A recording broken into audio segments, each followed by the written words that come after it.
Hello everybody, कैसे आप सभी। आपका स्वागत करती हूँ एक नई वीडियो में। आज से हम स्टार्ट करेंगे हमारी 12th क्लास का जो फर्स्ट चैप्टर है accounting for partnership firm and fundamental. देखिए बेटा, आप अभी 12th क्लास में हुए, 11th क्लास के आपके सभी के एग्ज़ाम हो चुके होंगे। तो अगर आप प्रैक्टिस करना चाहते हो 12th क्लास में के लिए कि आपके स्कोर बहुत अच्छा आए एग्ज़ाम में, तो आपको कुछ नहीं करना है, हर एक टॉपिक के कॉन्सेप्ट को समझना है। ठीक है, आपको रटना कुछ भी नहीं है अकाउंटेंसी में, सिर्फ क्या करना है, कॉन्सेप्ट की पर पकड़ मजबूत बनानी है। आपको हर एक कॉन्सेप्ट को डिटेल में पढ़ना है कि इसमें क्या होता है, कैसे क्या होता है। उसके अकॉर्डिंग आपके सामने फिर कोई भी न्यूमेरिकल क्वेश्चन आए, आप उसे ईजिली क्या कर लेंगे, हैंडल कर लेंगे। तो इसलिए आपको कुछ नहीं करना है, सिर्फ कॉन्सेप्ट को अच्छे से पढ़ना है। तो चलिए स्टार्ट करते हैं हमारा आज का सेशन, हमारा chapter number 1 accounting for partnership firms and fundamentals. ठीक है बेटा, तो चलिए स्टार्ट करते हैं। Nature of partnership. देखिए, सबसे पहले हमें पार्टनरशिप का मीनिंग जानने से पहले हमें क्या जानना है, नेचर क्या होता है पार्टनरशिप का। देखिए, जब भी कोई एक पार्टनर अपना बिजनेस चलाता है तो सोल प्रोप्राइटरशिप होता है। ठीक है, तो उसमें क्या होगा फिर, अगर मान लीजिए उसका बिजनेस बहुत अच्छे से चल रहा है तो अब उसे कि कभी ना कभी क्या होगी, पैसों की नीड होगी, स्किल की ज़रूरत होगी, तो वो क्या करेगा, किसी अदर मेंबर को अपने साथ ऐड कर लेगा। ऐड करने के बाद क्या हो जाएगा, वो पार्टनर बन जाएगा उसका। तो सोल प्रोप्राइटरशिप वहाँ पे ख़त्म हो जाएगी। फिर क्या जन्म ले लेगी, आपकी पार्टनरशिप जन्म ले लेगी, पार्टनरशिप बन जाएगी। उनके बीच में किसका बर्थ हो जाएगा, पार्टनरशिप का बर्थ हो जाएगा। तो चलिए देखते हैं नेचर ऑफ पार्टनरशिप। पार्टनरशिप का नेचर क्या है। These are certain limitation of a sole trader। देखिए, सोल ट्रेडर की क्या बताइए, कुछ लिमिटेशन बताई हैं। In a sole trading concern only one man invest capital. Sole trader में क्या होता है, आप सब पढ़ के आए हो, सोल प्रोप्राइटर क्या होती है, पार्टनरशिप क्या होती है। ठीक है, सोल ट्रेडर में क्या होता है, वन मैन क्या करता है, कैपिटल को इन्वेस्ट करता है। Undertakes the risk involve in the business. Business के अंदर जो भी रिस्क होगा उसको सिर्फ वो अकेला बंदा ही क्या करेगा, बियर करेगा।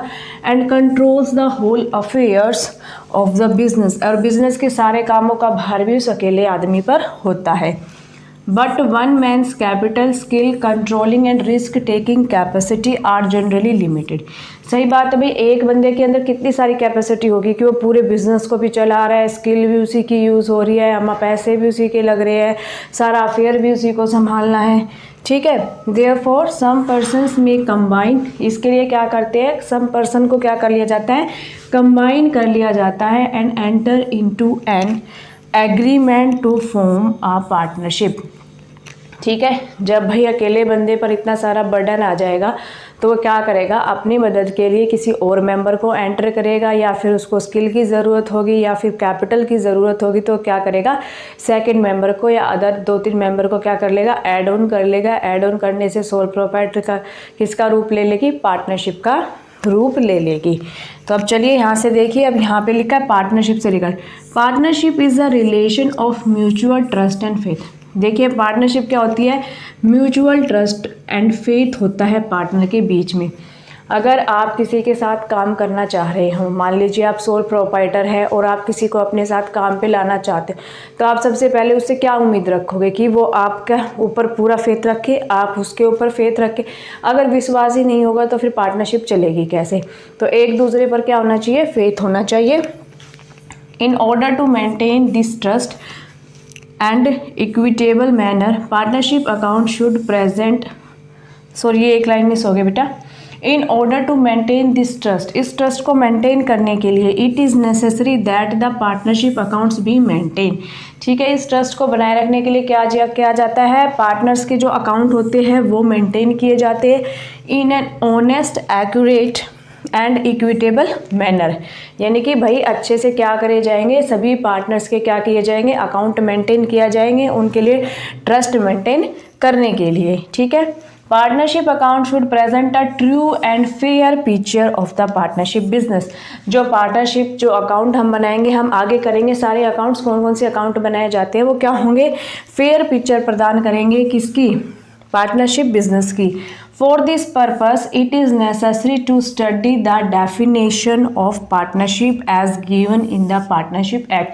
तो इसी के लिए बेटा हमें क्या ज़रूरी हो जाता है, पार्टनरशिप के डेफिनेशन को पढ़ना ज़रूरी हो जाता है, क्योंकि हमें उसके रिगार्डिंग अकाउंट्स प्रिपेयर करने हैं। ठीक है, and the relevant provisions of the partnership act which affect the partnership accounts।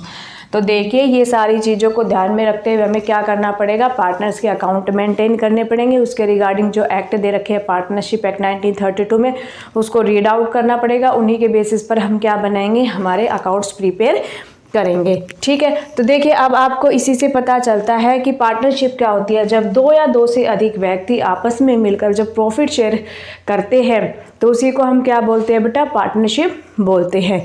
तो चलिए अभी इसकी डेफिनेशन देख लेते हैं एक बार। Section 4 of the Indian partnership act 1932 definition as follows. ठीक है, हमेशा बेटा आप, मेरा मानना है कि आप क्या करिए, मीनिंग याद मत करिए। मीनिंग याद करेंगे तो आप मीनिंग, तो आपने जैसे कॉन्सेप्ट को समझ लिया, मीनिंग आप अपनी लैंग्वेज में लिख सकते हैं। ठीक है, या फिर आप ना किसी भी एक ऑथर की आप क्या करेंगे, एक डेफिनेशन याद करेंगे, उससे क्या होगा, आपके एग्जाम में आपको अच्छे मार्क्स मिलेंगे। जब भी आपका मान लीजिए पार्टनरशिप से रिगार्डिंग कोई क्वेश्चन आता है तो आप क्या करेंगे, सबसे पहले डेफिनेशन लिख दीजिए, जिसने दी है उसके अकॉर्डिंग उसका नाम लिख दीजिए और इन्वर्टेड कोमाज में उसको क्या कर दीजिए, बंद कर दीजिए। ठीक है, और आपको इसका एक वर्ड भी मिस नहीं करना है, एज इट इज़ इसी को लिखना है। अगर आप ये हैबिट बना लेंगे ना तो बेटा आपके आगे फर्दर जब आप ग्रेजुएशन करेंगे, पोस्ट ग्रेजुएशन करेंगे, ये चीज़ें आपके वहाँ पर भी काम आएंगी।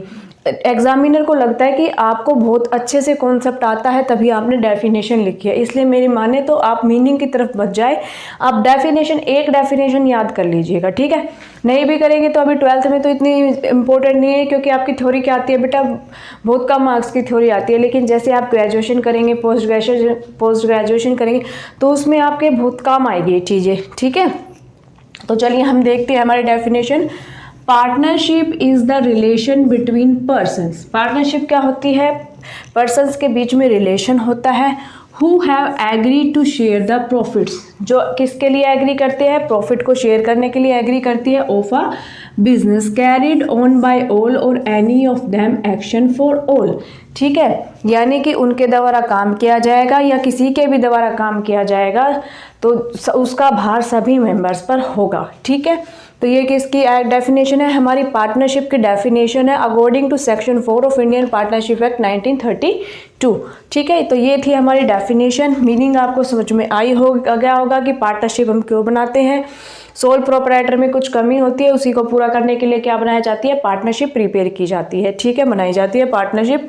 अब देखिए, अब हम करेंगे मेन फीचर और एसेंशियल एलिमेंट्स और कैरेक्टरिस्टिक्स। ठीक है, आप इनको फीचर्स भी बोल सकते हैं, इसेंशियल एलिमेंट्स भी बोल सकते हैं, कैरेक्टरिस्टिक्स भी बोल सकते हैं पार्टनरशिप की। ठीक है, जब आपको इतना सारा मीनिंग समझ में आ गया, डेफिनेशन समझ में आ गई, तो आपको इनको रटने की ज़रूरत नहीं है, आप अपने आप बनाएंगे इनको। देखो क्या लिखा है, 2 और मोर पर्सन्स। ठीक है, जाहिर सी बात है, अगर एक बंदा होगा तो वो क्या कहलाएगी, सोल प्रोप्राइटरशिप कहलाएगी। लेकिन यहाँ पे क्या लिखा है, 2 और मोर पर्सन, 2 या 2 से अधिक व्यक्ति ही क्या बनाते हैं, पार्टनरशिप बनाते हैं। ठीक है, तो ये इसकी कैरेक्टरिस्टिक्स हो जाएगी। एग्रीमेंट, पार्टनर के बीच में क्या होता है, एग्रीमेंट होता है। एग्रीमेंट करने के बाद ही तो पार्टनरशिप में एंटर करते हैं ना, कि भाई कितना आपकी प्रॉफिट शेयरिंग रेशियो रहेगी, क्या क्या आपको करना है, क्या आपका काम रहेगा, क्या हमारा काम रहेगा, तो उनके बीच में क्या होता है, एग्रीमेंट होता है। Existence of business and profit motive, देखिए बिजनेस का एग्जिस्टेंस, बिजनेस बनाया क्यों जाता है, प्रॉफिट शेयर करने के लिए, प्रॉफिट अर्न करने के लिए ही क्या किया जाता है, पार्टनरशिप तैयार की जाती है। शेयरिंग ऑफ प्रॉफिट्स, पार्टनर्स क्या करेंगे, प्रॉफिट को आपस में शेयर करेंगे। ये चीज़ें आपने इसमें भी पढ़ी होगी डेफिनेशन में, सेम वही चीज़ें, बस इसके पॉइंट्स बना बना के आपको किस में लिख देने हैं, कैरेक्टरिस्टिक्स या फीचर या एसेंशियल एलिमेंट्स में आपको लिख देने हैं। इसके अलग आपको कुछ नहीं करना है। ठीक है, relationship of partnership and agent, जो भी पार्टनर होता है उसका प्रिंसिपल का भी रिलेशन होता है और एजेंट का भी रिलेशन होता है। ठीक है, कैसे होता है, देखिए अगर कोई मेंबर है एक्स, पार्टनरशिप में कलर ही नहीं चल रहा बेटा, तो ये मेंबर है एक्स, ठीक है, एक मेंबर है वाई। अगर ये इन दोनों के बीच में क्या है, एजेंट और प्रिंसिपल का क्या है, रिलेशन है, एजेंट और प्रिंसिपल का। ठीक है, क्योंकि अगर एक्स कोई काम करेगा, अगर एक्स कोई काम करेगा, अगर मान लीजिए इसने अच्छा काम किया है, प्रॉफिट हुआ, तो भी इन पर लाभ होगा जो अदर पार्टनर है। अगर इसने कोई नुकसान किया है तो उसको भी ये बाकी पार्टनर भी बियर करेंगे। करेंगे ना, तो इसके क्या होता है कि इसके जितने उत्तरदायित्व होते हैं ये इनको भी बियर करने पड़ते हैं जो बाकी पार्टनर्स होते हैं।